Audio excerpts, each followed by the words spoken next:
Hello everyone, welcome back to my YouTube channel cardcaviar. I just wanted to give an update regarding my last video in which I went over a recent WOTC purchase and also the possible fake Shadowless Pikachu, base set Pikachu that I had suspicion of being a fake. So I actually went back to the game store where I purchased that collection or those cards this past weekend.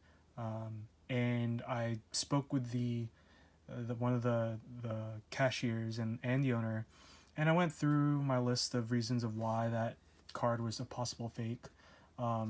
If I were to take this card, the Jungle Snorlax non-hollow, I gave them the reason of the border was much different compared to another Shadowless Pokemon card that I had in my collection, and I also went through talking about the texture and the feel of the card, which was very different compared to other Pokemon cards around that same release time, other Shadowless Pokemon cards.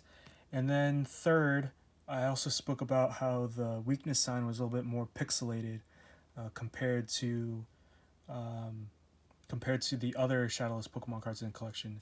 So the owner and the cashier, they were very nice, very friendly. They actually gave me the option of either having a refund or a credit, game store credit.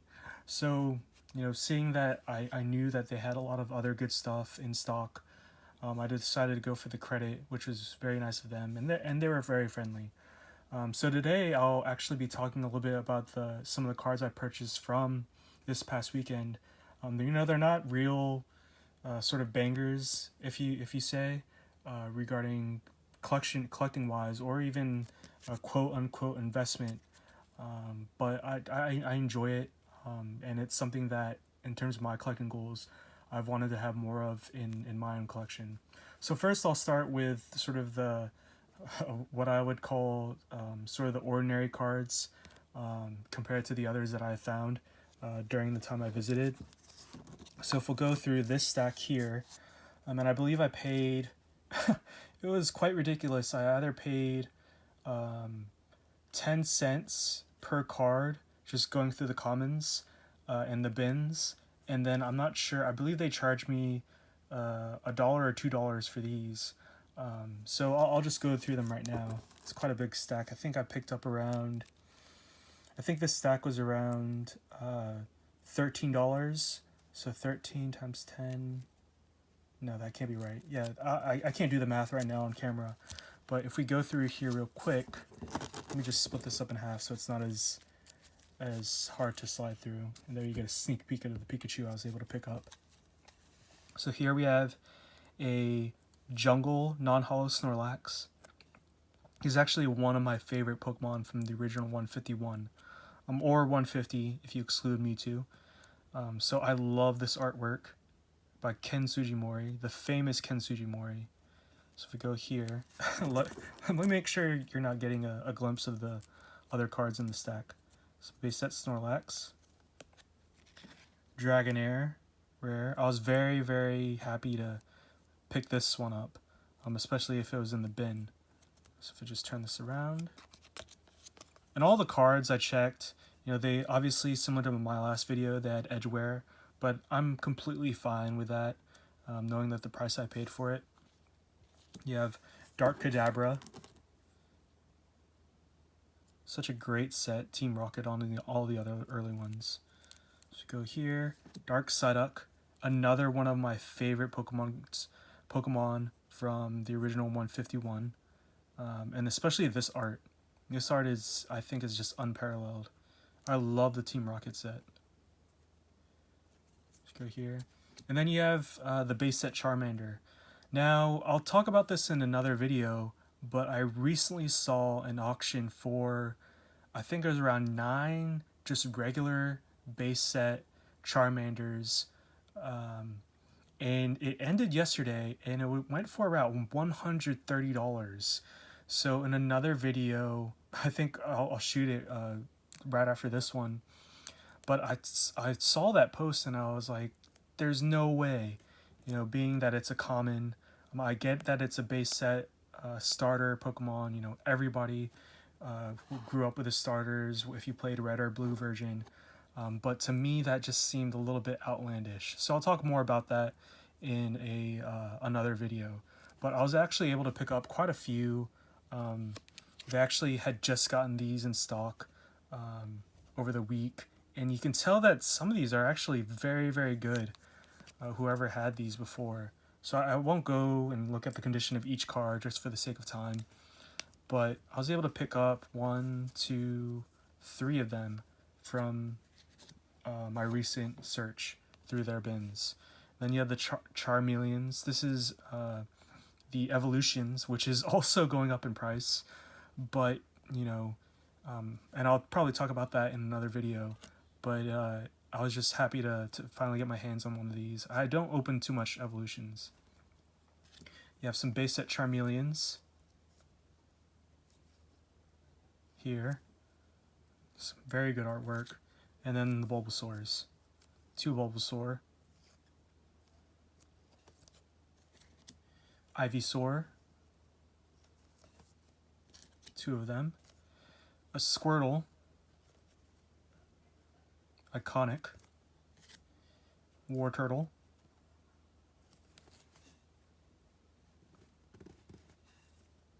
Then you have Pikachu.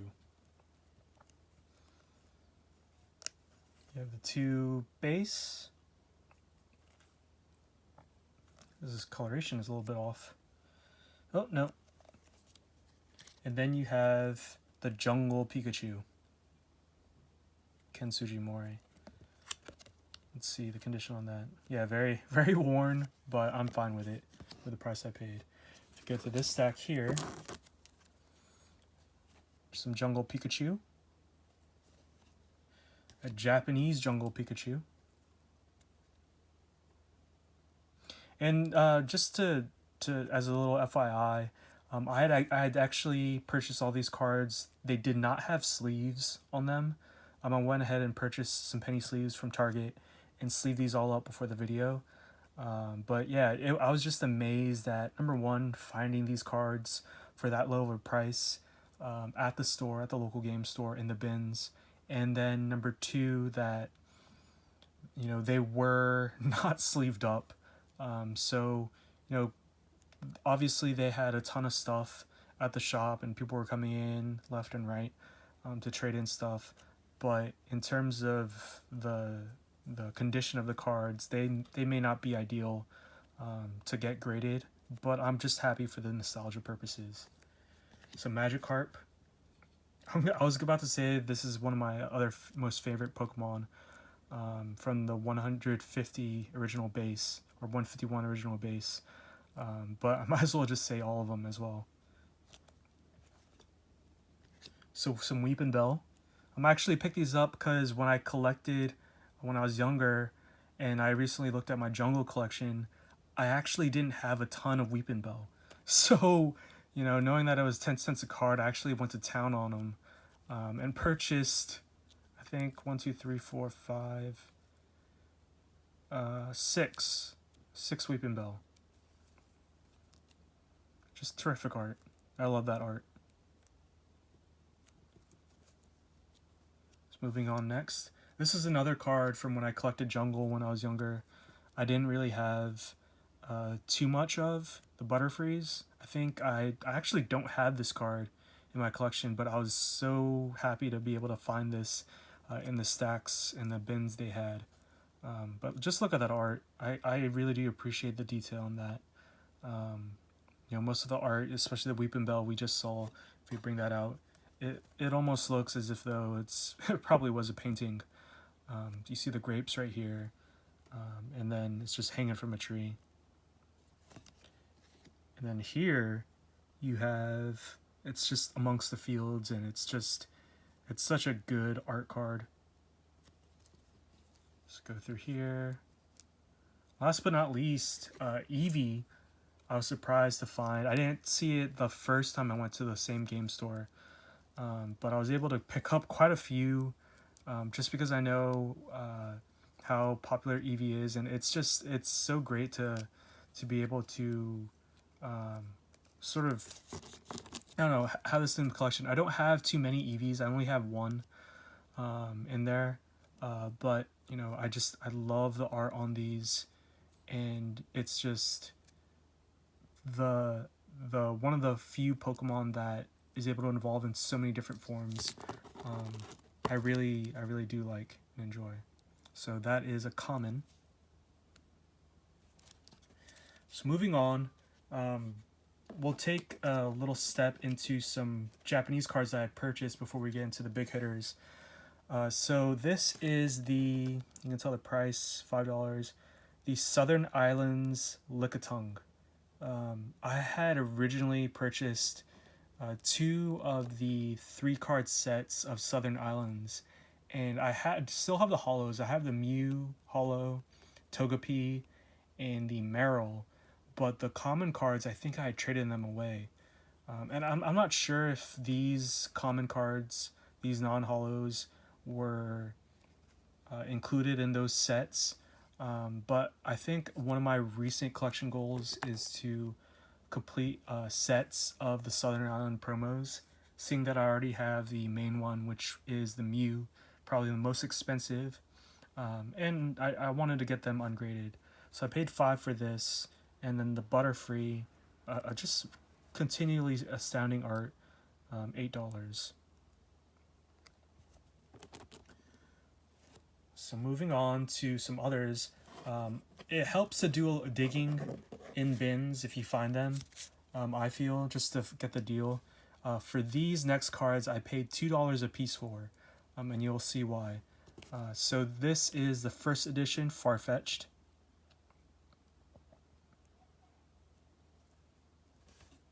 First edition Poliwag. Nice Shadowless too. Actually, this one's Shadowless as well. I still need to do my research on that. On the different variations of base. Or maybe I'm just not confident enough to say I know everything on the first edition base and the different variations. So Drowsy, Poliwhirl, Weedle, Execute from Jungle,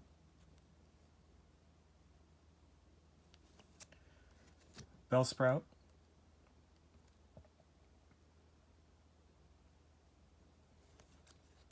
Seaking, another Seaking, and a Gloom. So if we actually take the stack of Pokemon cards, first edition, and look and see the condition of them, let me remind you, all these cards were actually non-sleeved, so you'll probably see some damage in a bit. So this one definitely has some edge wear. But being its first edition, I'm fine with that. So here, who's this? It's Seaking. So fine with this. Seaking again. And then Gloom. So next up, in the last stack, I'll go over among the many collection goals that I have in collecting, whether it be Pokemon or sports cards. I've wanted to really narrow down my focus on collecting. So like I said before, I wanted to collect some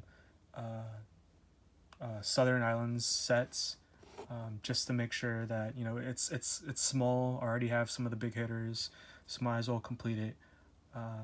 So apart from also having a collection goal of having first edition cards from some WOTC sets, I also wanted to get some Shadowless. So I was actually very, very excited and happy that I was able to get these. They were for an amazing price compared to what they are currently selling for now on eBay, especially graded. These will not be for sale. I've made it a goal of never to flip so short term. For me, that's kind of like, it's not what I'm trying to get at. I think for me, the memories are more important. So here we go. We'll go into this one. And I believe all these are, yes, all these are base. And I was extremely happy leaving that store. They probably have a fan for life. So we have a Shadowless Arcanine. This is actually one of the first cards, base set cards I owned. I believe Growlithe and Arcanine were in the starter deck with the first edition Machamp. And I still remember getting that set with my mom and dad at the mall. The first ever Pokemon cards I ever had. So go here. So another Arcanine.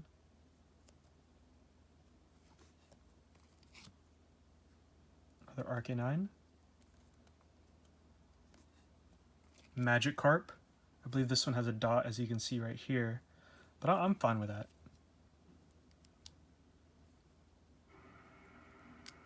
All Shadowless. So here are the heavy hitters. There's been such a big spike in the base set starter Pokemon, especially Shadowless graded. You know, I've already seen it on Instagram where they have some of those flipper pages where, you know, you buy in, you pay a monthly membership, they tell you what to flip, and I see this so many times on those pages. And let me preface by saying that I do not just go ahead and flip cards as many times. That's not my modus operandi of collecting. I generally just like to hold these cards and to look at them and to appreciate the fact that these were some of the first printed cards within Pokemon. You know, I do not follow those pages. They, for some reason, they show up on my Explore page, and it's always interesting to see what they are going after. And I'll talk about that in later videos. But all these cards that I've shown you so far, they will not be sold. So Squirtle, I bought quite a few. Squirtle.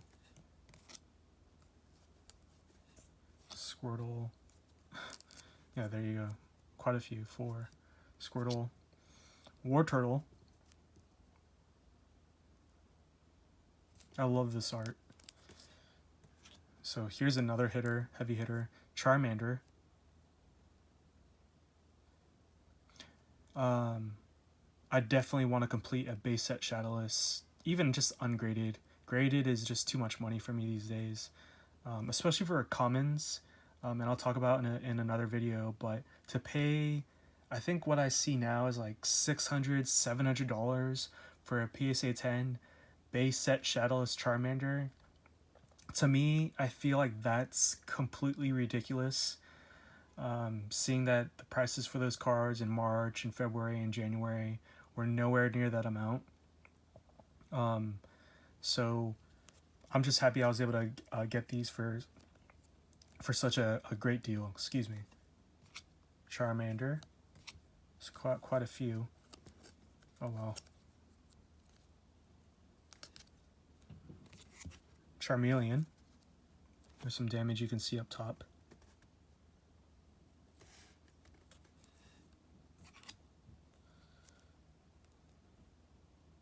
I love this art. It brings back so many memories. Bulbasaur. I think that's the rest. Oh, yep, Ivysaur. So that's the end of the video. I just want to give you an update of what happened when I went back to the store regarding the possible fake Shadowless Pikachu, and then also show you some of the recent purchases. So remember, stay safe out there, and you know, it always helps to check out your local game store. I know that during the closures, they've been really struggling, and so I'm out there just to support. And also, you never know what you can find. I feel lucky to be able to have these in my collection finally. You know, just looking at this Ivysaur, it's just unparalleled art. So yeah, and then also I wanted to give away another code to whoever's watching. There you go. And also have 1 subscriber. So Let me try and get another code. Hold on one quick.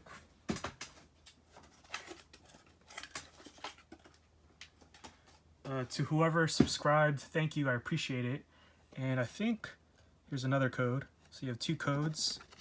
Feel free to try and get that Charizard. I'm not sure why this is bolded. I think this may be the double V code box. I'm not sure. But anyways, thank you again. Please like and subscribe if you even like the video. And I'll be sure to make even more content however many people are watching. Thank you and have a great night.